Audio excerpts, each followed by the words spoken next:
रायगडावरती तुम्ही त्या लोकांना घेऊन गेलात, ज्यांचा कसलाच आवाज नाहीये. त्या सगळ्या दिव्यांग बांधवांसाठी गेली अनेक दशकं तुम्ही लढताय. काय तुमचं नेमकं म्हणणं आहे? का तुम्ही सरकारच्या दारावरती या सगळ्यांसाठी झगडताय? तुम्हाला काय सांगायचंय? काय मागायचंय तुम्हाला यांच्यासाठी? खरं तर मी आमदार झाल्यानंतर काही दिवसातच पुण्याला गेलो आणि पुण्यात हे सगळे दिव्यांग ते आयुक्त कार्यालयात बसले होते. हं, पण तो आयुक्त ना यांच्याकडे पाहिलं ना काही नाही आणि सांगितलं, "उद्या या." हं, आणि मी तिथेच होतो. मी म्हटलं, "उद्या कशाला? हं, हे किती दुरून आले हे महाराष्ट्रातून, ज्याला पाय नाही, हे नाही." आणि तिथं गेलो आणि आम्ही तिथे सुरू केलं आमच्या पद्धतीत. हं, आणि त्यांना असं वाटलं, "अरे, आपल्याला कोणतरी आपल्यासाठी लढणारं कोणतरी आहे." लगेच आमची मीटिंग झाली.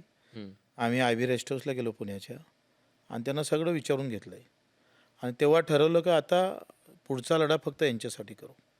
यांच्यासाठी महाराष्ट्रभर फिरू. पण हे काही वोट बँक नाहीये ना? मला वाटतं तुम्ही सगळेच राजकारणी आहात ना? राजकारणात सगळेच कामं मतदानासाठी नाही तर आशीर्वादासाठी करता आली पाहिजे. आणि मला हे माहीत आहे का ही एका जातीचे लोकं नाही आहे, एका धर्माचे नाही आहे, एका गावाची नाही. एका गावाचे नाही, एका राज्याचे नाही. ते मराठी नाही, इंग्लिशही नाही आणि हिंदी पण नाही आहे. हिंदू नाही, मुस्लिम नाही, बौद्ध नाही, ख्रिश्चन नाही, मराठा नाही, तेली नाही, माळी नाही, ओबीसी नाही आहे. पण वेदना भरपूर आहे. आणि एवढ्या वेदना आहे का आपण ते पाहिल्यानंतर तर फक्त आंदोलन नाही, असं वाटते कधी-कधी डायरेक्ट भगतसिंगाचा मार्ग घ्यावं की काय? हं. अशी एक व्यवस्था तिथे आहे. आणि आम्ही राज्यकर्ते तर बिनधास्त आहोत. आम्हाला काही त्या या सगळ्या वेदनाशी काही पडलेलं नाही आहे. कारण मी sarcastically त्याच्यासाठीच म्हणालो, ही कुठं वोट बँक आहे? तेच म्हणजे व्होट बँक नाही म्हणूनच दुर्लक्षित आहे हं, खरं हं, तर. हं. त्याचं मूळ कारणच ते आहे का हो. ती व्होट बँक झाली असती तर कदाचित मला त्याचं आंदोलन करायची गरजही पडली नसती. हं, आणि व्होट बँक नसणं हा जसा शेतकऱ्याचा गुन्हा ठरतं, हं, तसा तो दिव्यांगांचा आहे, मजुरांचा पण आहे. काम करणारा जो श्रमिक आहे, त्याची व्होट बँक होऊ शकली नाही या देशामध्ये. हक्काची लढाई मागं पडतं आणि जाती धर्माची लढाई इतकी उभारतं, म्हणजे ती दाबली तरी दाबल्या जात नाही. ते उचलून बाहेर येतं. हं. तशा प्रकारची दिव्यांग असेल, शेतकरी असेल, मजूर असेल यांची एकंदरीत व्यवस्था आहे.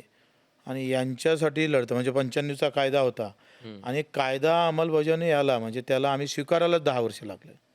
आज तुम्ही आशिया मुख्यमंत्री खंडाचा. झालात. हं. काय तुमचं नेमकं कारण आहे त्यांच्याकडे? आम्ही एकंदरीत साध्या मागण्या होत्या. काही घरकुल आहे. हं, दिव्यांगांना राहायची व्यवस्था नाही. कारण घरात जर असेल तर त्याच्या नावानं कोणीच जागा करून देत नाही. हं, जागा नावानं नाही म्हणून घरकुल भेटत नाही. हं, आणि घरकुल नाही म्हणून बाहेर राहावं लागतं, भीक मागावं लागतं.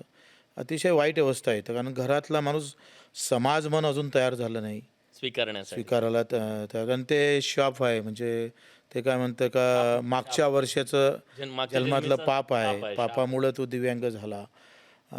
ही एक मानसिकता आहे आणि अशा ह्याच्यामध्ये त्याला 2 पाय नसणारे, ज्याला डोळेच नाही आहे, त्यानं डोळ्यानं कधी आईचा चेहरा पाहिला नसेल, काहिले सूर्य म्हणावं, कसं झाड असेल, हे आयुष्यात कधीच पाहायला भेटलं नाही.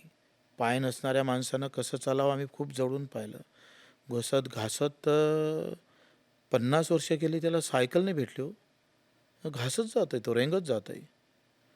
काय 75व्या वर्षामध्ये आम्ही मिळवलं तर ते कोणासाठी मिळवलं आहे? कर्णबधीर झाले, मूकबधीर झाले. आवाजच नाही, आवाज येतही नाही आणि आवाज देऊही शकत नाही. म्हणजे कोकिळाचा किंवा लता मंगेशकरचा आवाज कसा आहे, संगीत कसं आहे, पक्ष्यांचा आवाज कसा असतं, हे ज्याच्या कानावर आयुष्यात कधीच पडणार नाही.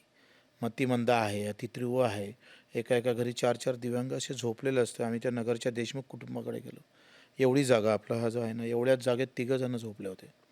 आणि ते फुटाणे विकून त्याला कसं तरी जगवत होते. काही लक्ष नाही. आम्ही गेलोय नाशिकला एका अधिकाऱ्याला थोडं आम्ही आमच्या पद्धतीनं घेतलं आणि नागरच्या आयुक्ताला सांगितलं तिकडे येत आहो. आणि मला अशी घटना माहीत पडलेली आहे. मी येईपर्यंत आयुक्त पोचला होता. हं, म्हणजे ते जर अगोदर पोचला असता किंवा ही जी भूमिका आहे का आंदोलनच का करावं लागतं आणि अशी जी व्यवस्था येतं का आमच्यावर 350 गुन्हे दाखल झाले. त्यातले 200 गुन्हे तर फक्त दिव्यांगांसाठी आहे. अजूनही माझ्यावर अजून 25 30 40 गुन्ह्याचे अजून निकाल लागायचे आहे. म्हणजे शासन निर्णय निघाल्यानंतर पुन्हा तो अंमलबजावणीसाठी गुन्हे दाखल करून घ्यावे लागले. पहिले शासन निर्णयासाठी करावं लागले, कायदा आणण्यासाठी करावं लागले आणि मग त्याची अंमलबजावणी व्हावी म्हणून त्याच्यासाठी करावं लागतं. देशात तुम्हाला लक्षात घ्या का योजना ह्या श्रमावर आधारित नाही आहे. तुम्ही किती काम करता याला काही फार महत्त्व नाही आहे. हम्म. तुम्ही किती अडचणीनं जगता, किती अडचणी तुम्हाला आहे, किती व्याधी आहे, त्याच्यावर योजना नाही आहेत. हम्म. योजना आहे तर लाडकी बहीण.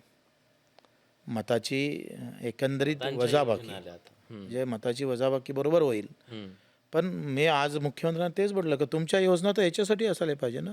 मी 8 घंटे 8 दिवस सतत काम करत असेल तर 9वा दिवस बोनस द्या ना मला. हम्म. हम्म. माझ्या कष्टाला धरून काही योजना आहे का तुमच्याजवळ? याचा फायदा शेतकऱ्याला होईल. त्याचं शेतकऱ्याला होईल. पण ते देशामध्ये काय झालं आहे का कमी कष्टामध्ये, कमी कामामध्ये, मेहनतीमध्ये काहीच करायचं नाही. पण मला नेता व्हायचा आहे, मला पार्टी मोठी करायची आहे, मला पद घ्यायचं आहे आणि त्या कशा घ्यायच्या तर सोप्या भाषेत धर्म आणि जातीचं. शॉर्टकट आहे तो. शॉर्टकट आहे, एकदमच शॉर्टकट आहे. आणि बाबासाहेबांना तर मतदानातून काय अपेक्षा आहे, चांगलं केलं असेल तर आनंद व्यक्त झाला पाहिजे आणि बटन दाबली पाहिजे. वाईट होत असेल तर रोष व्यक्त झाला पाहिजे, राग आणि संताप व्यक्त झाला पाहिजे आणि मग त्यानं लोकशाहीचं बटन दाबलं पाहिजे मतदानाचं. ही खरं तर त्याच्यातलं खरं गमक आहे, खरं महत्त्व त्या मतदानाचं आहे. पण आता बटन दाबतो म्हणजे झेंड्याचा रंग येतो. झेंड्याचे रंग पाहून आपण बटन दाबतो आणि तो मग निकालानंतर तो झेंडा वरते आम्हाला पाहतो हातात दिसतं नेत्यांच्या. ह्या व्यवस्थेनं आम्हाला मारून टाकलं आहे खरं तर. ही व्यवस्थाच आम्हाला खरं तर खऱ्या गरजूंपासून दूर नेत आहे.